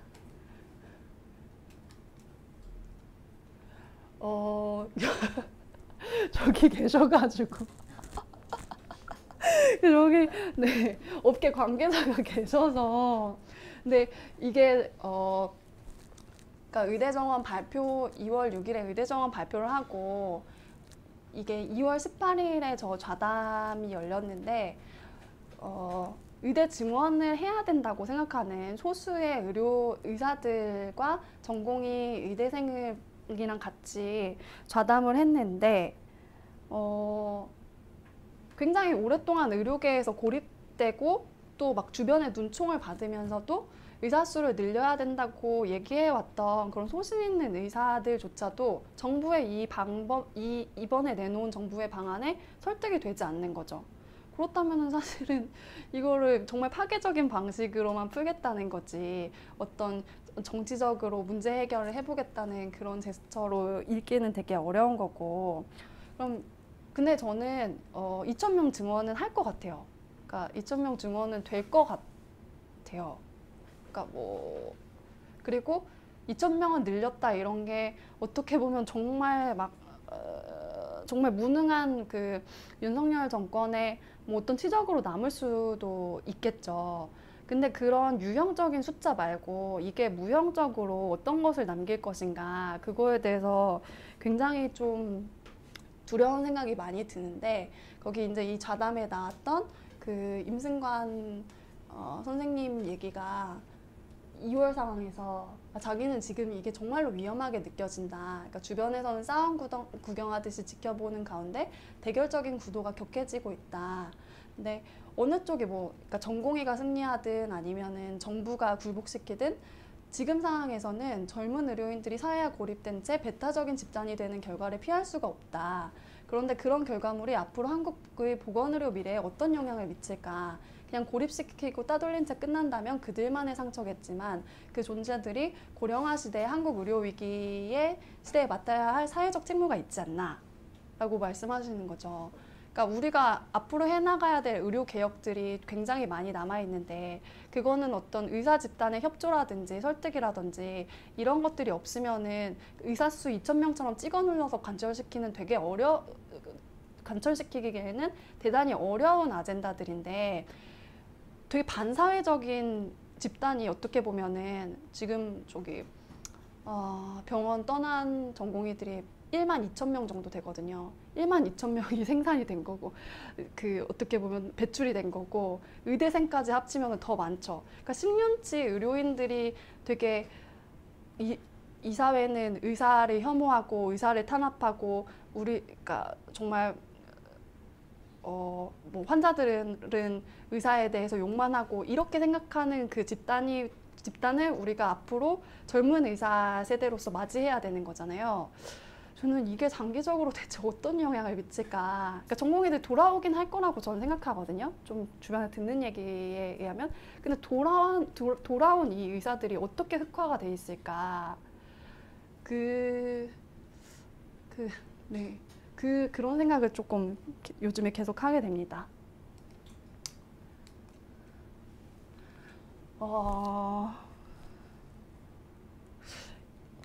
그리고 점점 이제 사람 살리는 시스템이 붕괴되고,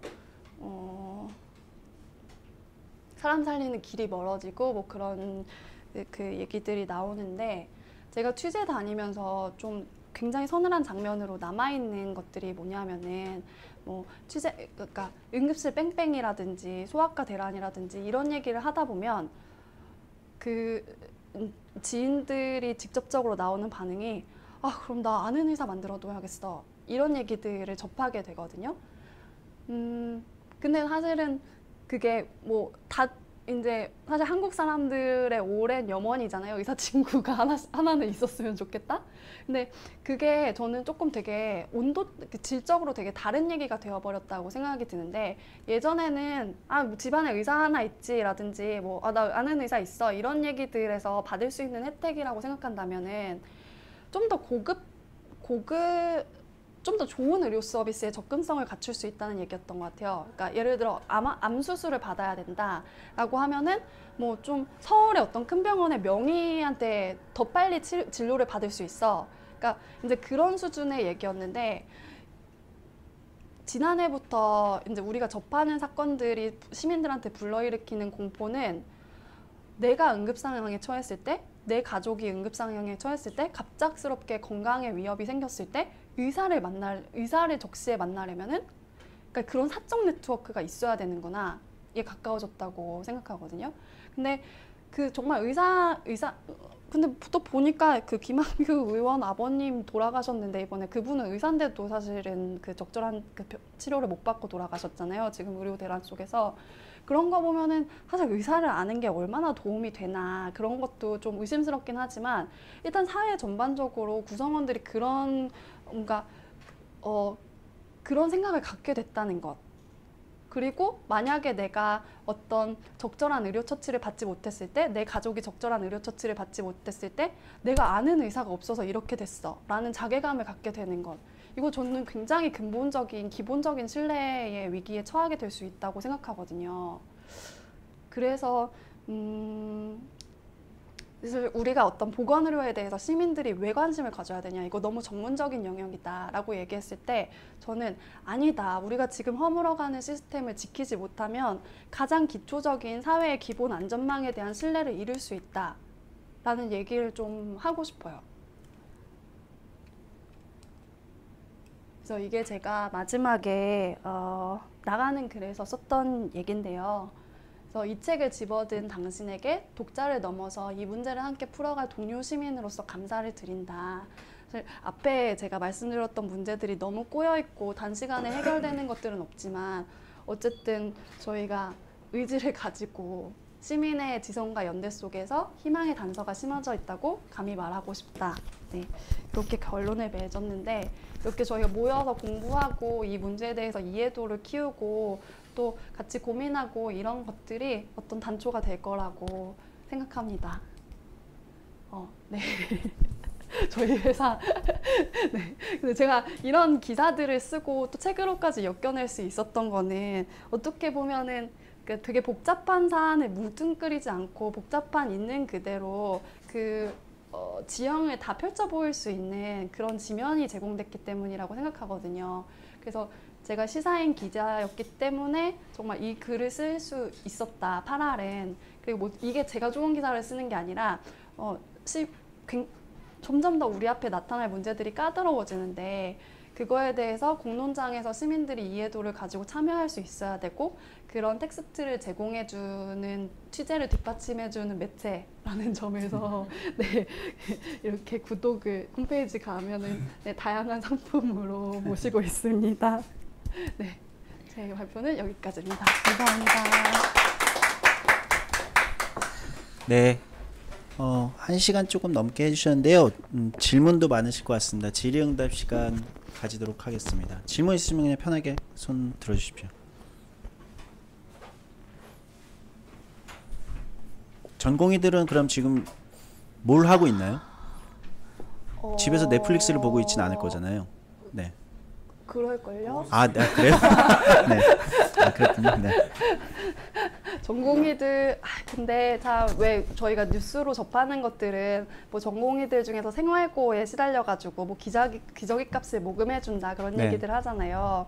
근데 그런 거는 오히려 좀 이례적인 특수한 케이스에 가깝고 제가 책에서도 좀 점점 더 의사가 되는 것들이 이제 계급적으로 고착화되는 그런 얘기를 썼는데 실제로 당장 이제 그 돈벌이를 하지 않아도 생계에 그렇게 큰 그 무리가 가는 전공의들은 많지는 않은 것 같아요. 네. 그래가지고 그동안 근데 진짜 전공의들이 고생하긴 했거든요. 아까 악에 받쳐서 뛰쳐나가게 하는 그동안의 의료계에 굉장히 그런 살인적인 노동 환경도 분명 있었고 그래서 한 1년 정도 좀 쉰다. 약간 이런 분들이 많은 것 같아요. 네. 예, 그러니까 웃으면서 할 얘기는 아닌데, 그러니까 뭐 그래서 이제 유튜브에 있는데 전공의들 인스타 보면은 다 해외여행 가 있다. 뭐 그런 얘기도 있고, 뭐 어떤 소아과 전공의 분인데 그 이번에 이제 사직하고 나와 있는데 그동안 못 잔 잠을 다 미뤄서 자고 있다. 그래서 난 신생아처럼 자고 있다. 이런 분들도 계시고 뭐 필라테스를 다닌다. 예, 그런 근데 진짜로 또 일자리를 뭐 찾아 나선 전공의들도 있어가지고 오히려 개원과 그러니까 그런 아까 피한성 그런데 거기는 사실은 그 전문의 자격증 없이 그러니까 의사 면허 가지고도 많이 진료를 하고 있거든요. 근데 그런 데는 오히려 그런데 원장들은 좋아한다 그런 얘기도 있더라고요. 네, 질문 편하게 해주십시오. 네, 저 질문 있어요. 예. 네. 안녕하세요. 저는 이번 정치발전소 2번째 참여한 양수진이라고 합니다. 저는 책을 읽으면서 우리 사회가 과연 대화를 한 적이 있는가라는 의문이 되게 많이 들었거든요.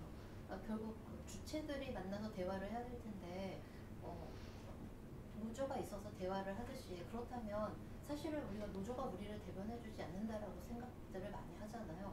그러면 의협이 있고 수학과 협의회도 있고 각종 그런 게 있는데 정말 그것이 의사들의 이해관계나 이런 것들을 대변해 줄 수 있는 것인지 사실 굉장히 의문이 들었고요. 그렇게 이제 대화의 테이블로 올라오려면 그러면 의사들은 어떤 조직을 만들고 어떻게 해서 의견을 올려야 되는지에 대한 의문이 들었고요. 첫 번째는. 두 번째로는 사실은 관료에 대한 저는 생각을 되게 의문을 갖게 됩니다. 지난 정부와 더불어서 똑같은 그 관료가 그 관료고 거기에 실국장들이 여기에 실국장들일 텐데 이번에 박민수 차관인가요? 보건복지부 굉장히 그 태도를 보고 굉장히 놀랐거든요. 어떻게 그럴 수 있는지 여기 책에도 중앙의료원장님의 말씀에 보면 사실 국정 철학이 있다고 해서 그것이 무언가가 실현되는 것하고는 또 별개의 문제라는 이야기 말씀을 하셨잖아요. 그렇다고 해서 그럼 국정 철학이 없는 이런 정부가 들어오면 그럼 이렇게 난맥이 빠질 수가 있는데, 물론 지금 벌어지는 일들은 윤정부의 탓만은 아니죠. 그러니까 윤정부의 일만은 아닌 거죠. 탓이라고 하면 좀 뭔가 이상하니까 말을 제가 바꾸겠습니다. 그러면 그 관료가 그 관료일 텐데 이거를 꺼내드는 건 정치가 먼저여야 하는가, 아니면 관료가 앞서야 되는가? 관료가 먼저 앞서야 되는가? 저는 좀, 그러면 시민들은 누구의 의견을 먼저 들어야 되는가? 누구의 말이 맞다고 봐야 되는가? 정치에서는 이거를 어떻게 얘기를 해야 되는가? 저는 그 부분이 두 번째 의문이 들었고요. 세 번째로는 저희 엄마가 많이 아프셔서 노쇠하시고 그 고령화 단계에 들어가셔서 돈도 지금 굉장히 많이 듭니다. 2월부터 10월까지 응급실을 11번 다녀왔고요. 그리고 매일매일 병원 안 가는 날이 없을 정도로 9월달, 8월달은 병원을 매일매일 갔어요. 근데 병원은 너무나 많아요. 주변에 너무나 많은데 갈 병원이 없어요. 그러니까 정확하게 이제 그 고령화해서 노인이 노쇠해가는 그 과정에서 제가 지켜보면 그 전인적인 그 치료가 필요함을 느끼는데 그것이 1차, 2차, 3차가 연결되어 있지 않다. 어딘가에서 예전에는 그랬던 것 같은데 저희 이제 소아과 다니면서도 그렇고요. 그게 연결되어 있다고 생각했는데 어딘가에서 지금 이게 끊어졌다. 그런 느낌이 들고 그게 굉장히 아슬아슬합니다. 지금도 되게 조마조마하고요.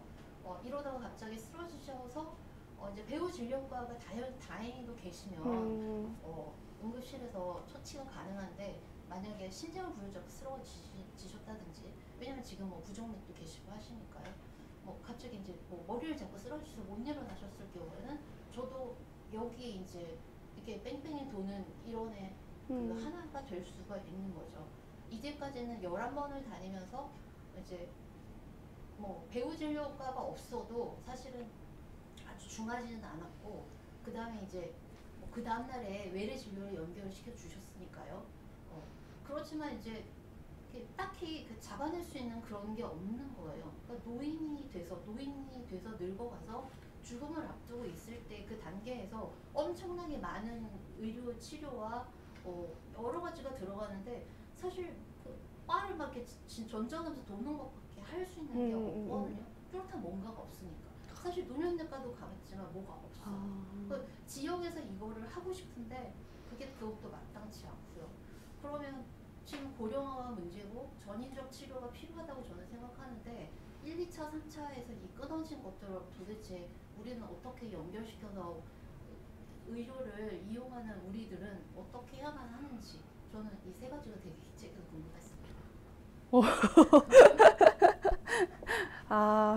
근데 그러니까 세 번째 말씀은 아이고 진짜 참 그러니까 저도 이제 책에서 썼던 게 노인을 위한 의료는 없다라고 해서, 그러니까 굉장히 한국 의료가 1차부터, 그러니까 사실은 그러니까 WHO에서도 그런 발표를 2020년인가 그런 얘기를 했던데, 사실 한국은 1차 의료가 없다라고 얘기를 하더라고요. 그러니까 그게 무슨 얘기냐면 1차 의료라고 하면은 그러니까 대표적인 게 가정의학과인데 뭐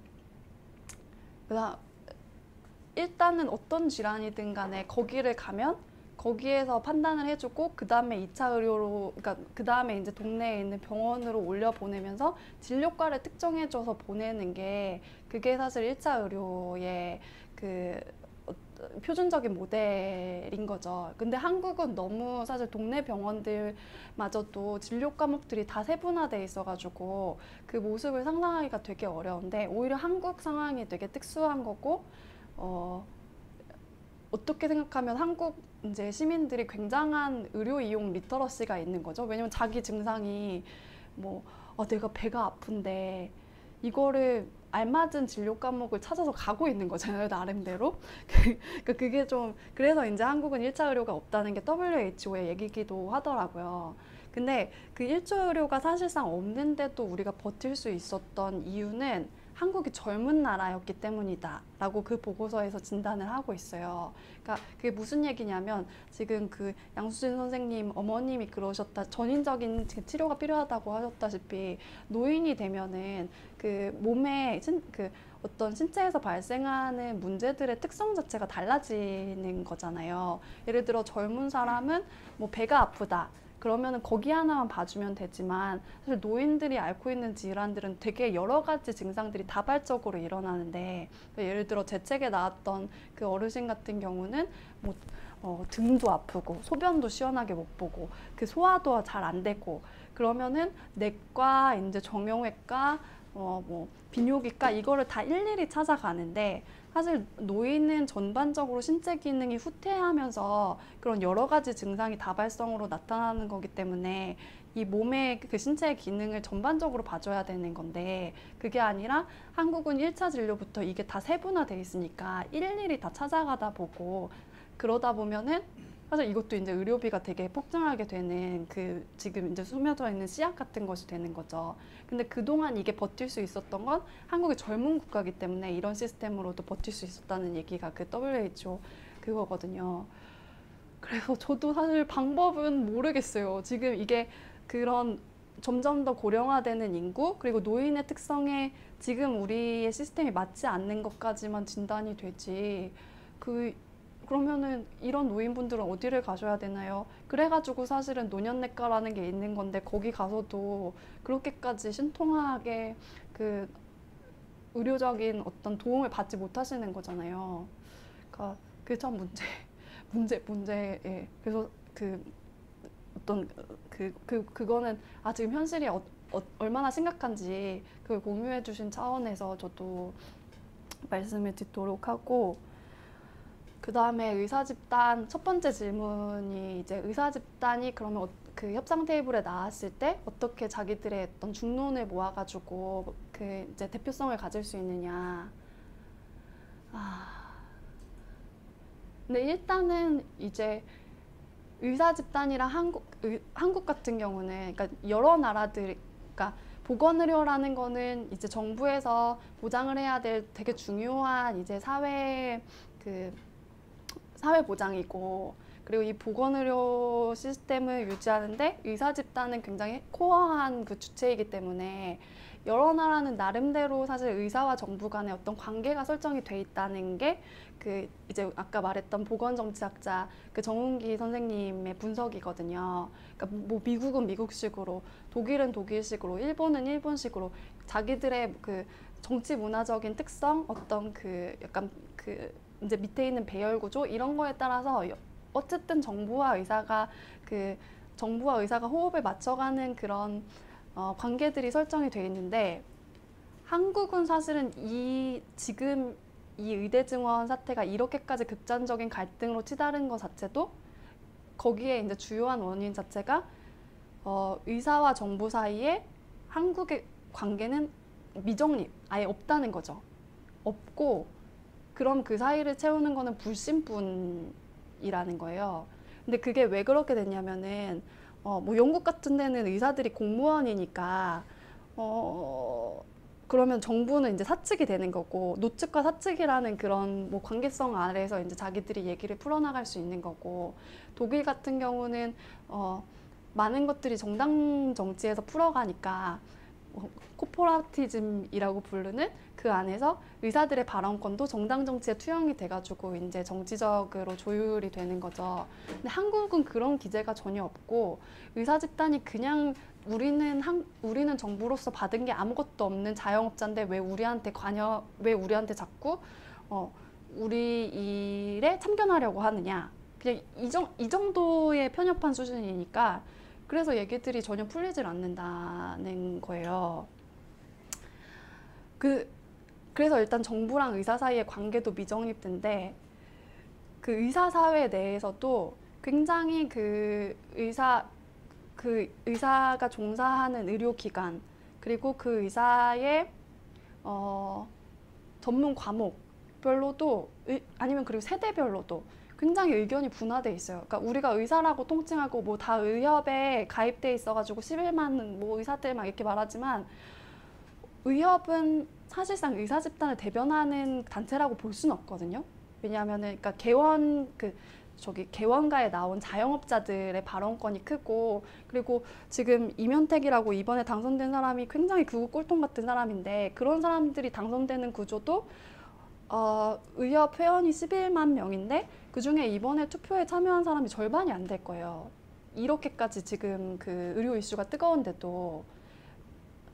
그래서 그것도 참 난망한 일이에요. 의사들이 어떤 자기들의 집합적인 목소리를 좀 공익과 조화되게 낼 수 있도록 할 수 있는 방법이 있느냐. 그것도 되게 난망한 얘기죠. 그러니까 예를 들어서 의사들도 방점을 찍는 부분이 진짜 다르다고 생각하는 게, 그러니까 제가 저수가 얘기만 그러니까 필수 의료에 잘 안 가는 그 원인에 대해서 오늘은 저수가 주장에 대해서 좀 더 중점적으로 말씀을 드렸지만, 그거는 의협을 중심으로 한 개원이들은 그쪽에 방점을 많이 찍고, 그 다음에 의대 교수협이라든지, 그러니까 의과대학에 있는 교수들, 이쪽은 사실은 그것보다는 의료소송 얘기를 많이 하세요. 그러니까 가가지고 정말 사명감 가지고 일하려고 하는데 이렇게 환자한테 시달리고 법원 불려다니고 항상 이런 어떤 불안감 속에서 그런데 뭐 경제적 인센티브도 당연히 높지 않고 그런 거를 할 사람이 누가 있겠냐, 여기에 방점을 찍어서 얘기하거든요. 그러니까 되게 의사 집단도 되게 분화되어 있다. 그래가지고 참, 그것도 제가 방법은 모르겠네요. 네. 그리고 관료한테 우리가 좀 더 기대를 해야 되냐, 아니면은 정치에 기대로 해야 되냐, 그런 얘기인데, 근데 관료는 어쨌든 그러니까 테크노크러시들은 시민이 뽑는 것도 아니고 시민이 직접적으로 어쨌든 목소리를 전달할 수 있는 사람들도 아니잖아요. 물론 우회적으로 이제 어떤 정권이 들어서냐에 따라서 거기에 복무하는 사람들이지만, 그러니까 정치에 요구하는 것이 맞겠죠? 예, 예. 다른 분 질문 있으시죠? 네. 맨 앞에. 네. 약간 방금 질문하신 대표성 문제랑 조금 연결되는 것 같기도 한데, 이제 의료 개혁이 어떤 과학의 문제 같은 게 아니라 정치의 문제를 풀어가야 된다는 거에 대해서는 당연히 동의를 하지만, 근데 지금 그 의사 집단이 보여주는 사실은 모습이 어떤 합리적인 정치적 대화를 하기에 어려워 보이는 것도 사실이. 네. 그리고 이제 한번 이미 실패를 경험을 하기도 했었고, 다른 좀 더 이제 2020년에는 더 그것도 완전하다고는 할 수 없겠지만 어쨌든 본질에 좀 더 다가서 있는 방법으로 했다고 생각을 하는데, 그때도 비슷한 반응이었다고 생각이 들고, 사실 근데 근데 의사 집단이 왜 그런 모습이 되었냐는 이제 잘 모르겠지만, 사실 지금 상황에서 정치적인 대화랑이 가능한지가 저는 사실 좀 의문이긴 하거든요. 근데 사실 긴급한 문제잖아요. 지금의 상태가 생명이 달려 있는 문제고. 근데 그렇다면 물론 이제 그 윤석열식 의료개혁의 내용들에 대해서는 저희가 비판을 할 수 있겠지만, 뭔가 조금 강제적인 방식의 개입이 사실 돼야 되는 문제 아닌가라는 생각도 좀 들거든요. 그런 거기에 대해서 이제 그러니까 그게 구체적으로 어떤 방법이어야 될지는 모르겠지만, 저도 그러니까 좀 강제적인 집행이 개입돼야 된다라는 의견에 대해서는 좀 어떻게 생각하시는지. 저도 진짜 심정적으로 너무 동조하고요.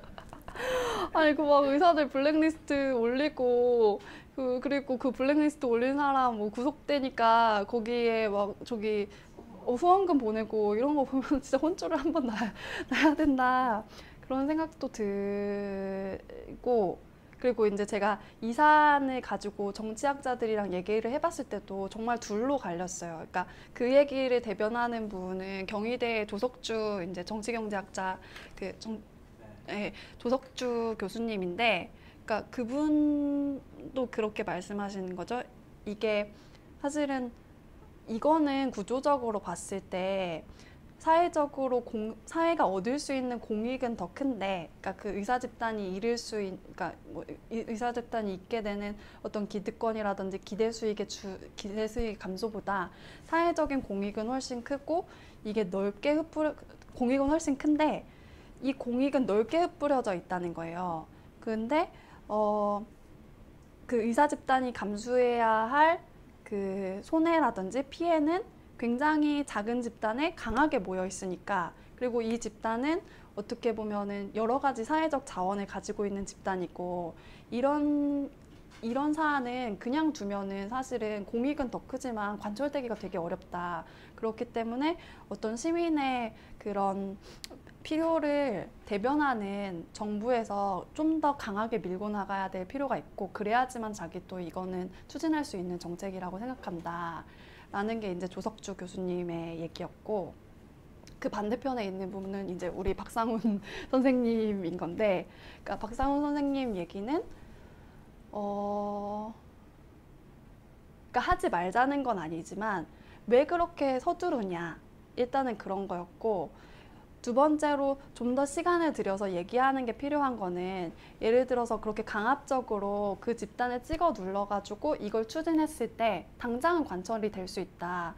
근데 그러니까 그렇게 얘기하셨어요. 우리가 권위주의 정부라면 그렇게 할 수 있다. 그러니까 중국이나 러시아나 과거 한국 같은 정부라면은 그렇게 할 수 있다.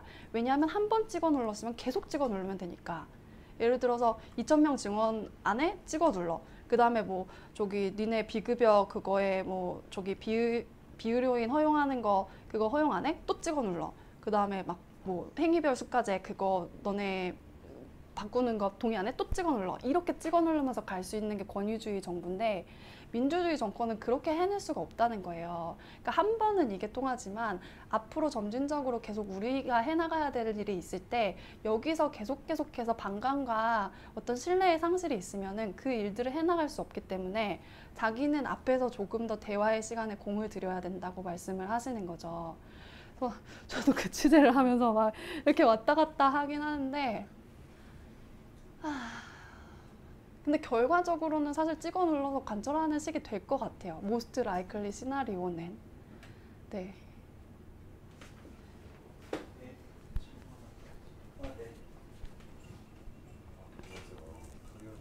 아,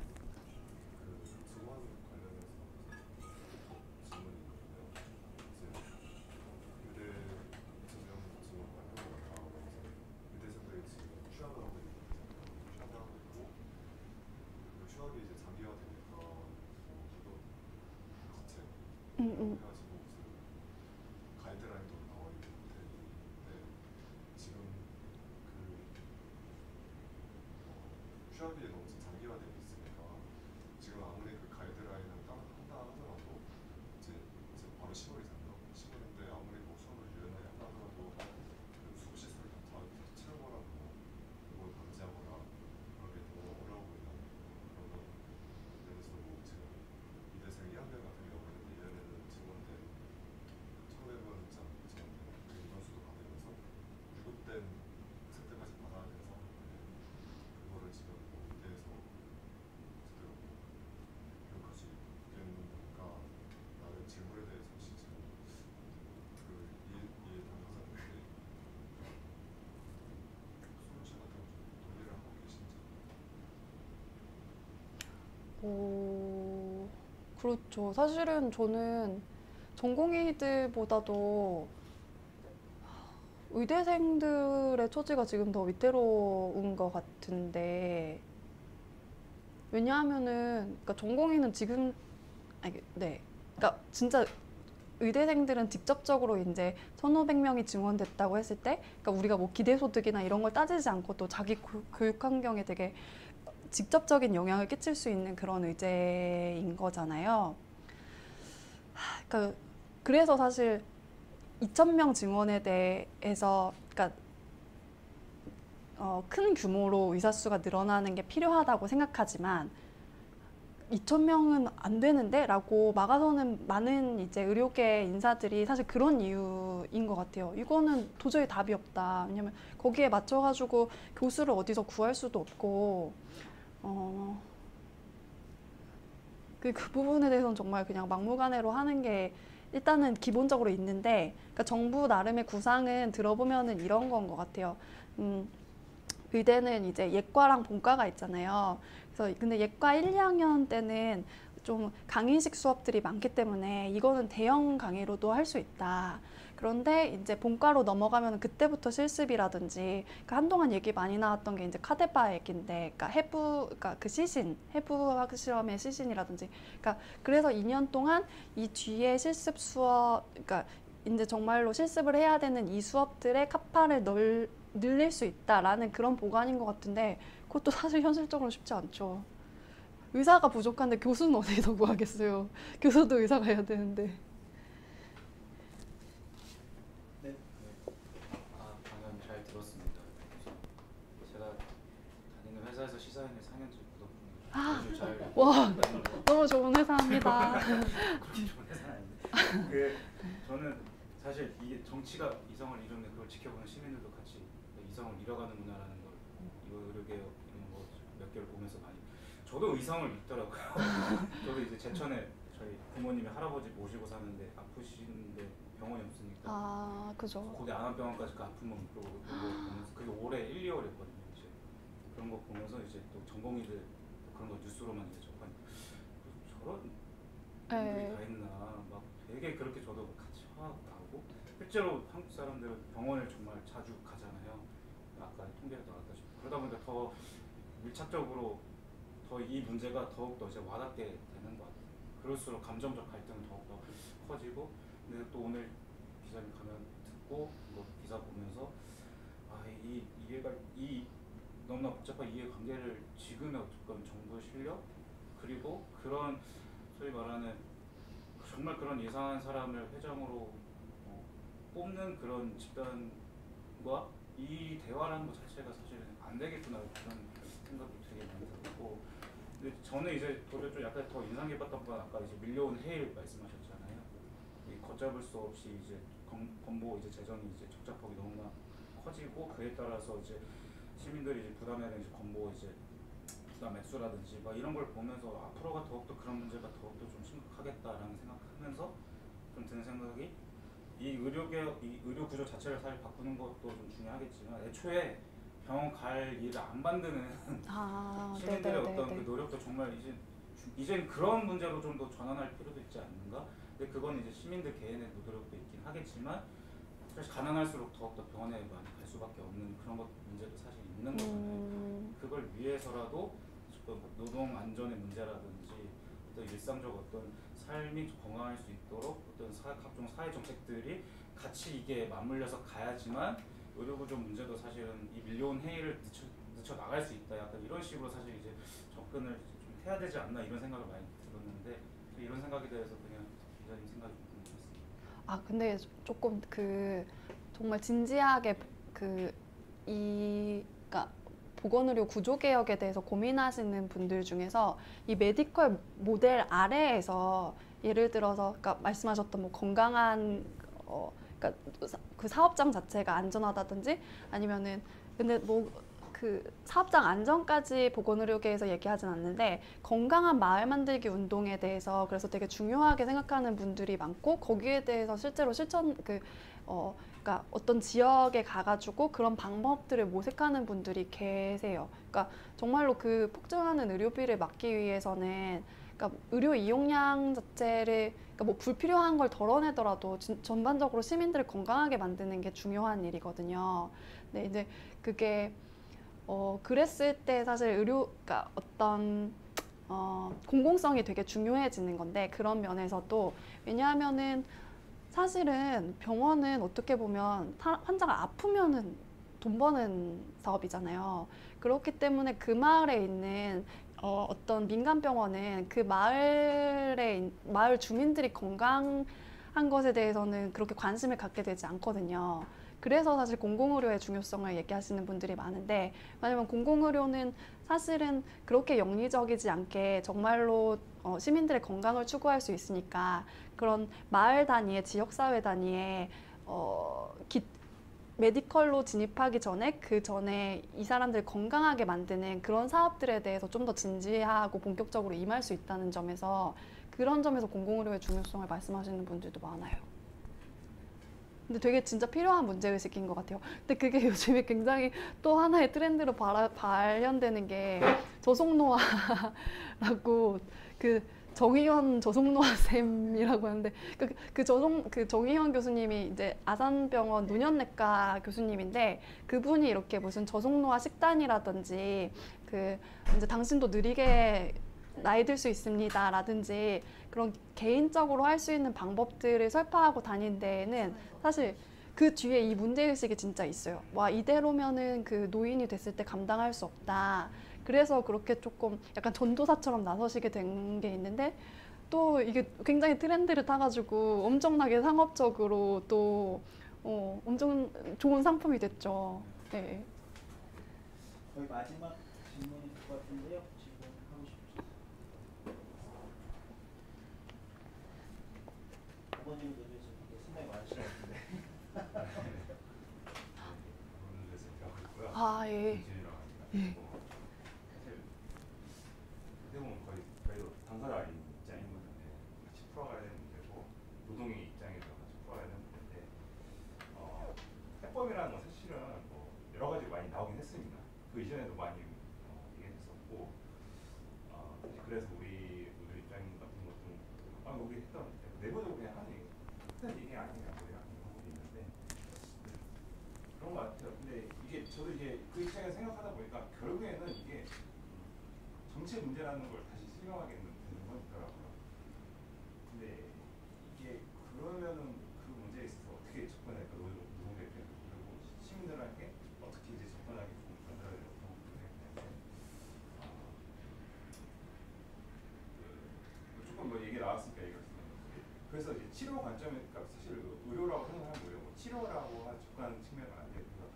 좀 얘기되는 건 예방이나 재활이나 이런 것 좀 키워서 좀 이제 우리 생활 전반적으로 얘기하는 거 그리고 저희가 이제 또 얘기를 많이 해야 되는 거 되게 책에도 나오는 부분인데 의료뿐만 아니라 돌봄의 영역까지 왜냐면 돌봄이 어느 정도 갖춰줘야 예방이라든지 뭐 특히 뭐 사실 노인분들도 이제 많이 다치시는 그러니까 그런 것도 사실 시설의 문제인 것도 있거든요. 왜냐면 그 노인 관련된 시설 가면 사실 이런 안전바가 굉장히 많이 있잖아요. 근데 그게 단순히 어떤 복지 차원이 아니라 어떻게 보면 진짜 의료의 문제로도 생각할 수 있는 사실 그런 것들을 많이 상상하고 많이 공유할 수 있어야 이 문제도 단순히 어떤 뭐 사실 이게 의사를 자꾸 나쁘게 몰아가는 그러니까 사실 뭘 나쁘긴 합니다. 나쁘게 몰아가는 것도 결국에 문제가 풀리지 않을 거라는 거를 우리가 좀 진정할 수는 있잖아요. 그래서 어떻게 보면 어떻게 문제를 풀어가고 어떤 걸 많이 상상해야 될지를 자꾸 얘기하고